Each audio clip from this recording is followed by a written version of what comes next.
Meghalaya Da Chahi Amada HIV positive oibagi case chamapal rom Hengatlakpa thengnabadagi makha tana virus asi shandorakpa thingnaba state leingak chekshin thourang loukhatpa houkhre hiramasiga mari leina Meghalaya ge health minister amparin lengdona mayai tangbal loduna kudaki oiba mifam mangarang pangthokre mifamaduda senior health official Dr. Amadi department ge makok thomba official kyasu sarukya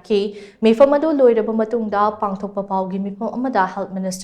Amparin Lingdon High State Asida Anuba HIV positive case chamapal rom chahi khudingi Hengatlakpa Thengnare ase nungnang ningai drug sizinaba singna yetum tinaba protection yaudana haktinaba amade commercial sex worker kaya asina virus ase sandoraknabagi khwaidagi chawba maram sing oidi masigi mathakta masana khangna HIV test tongthokpagi chang watpana virus ase sandorakpa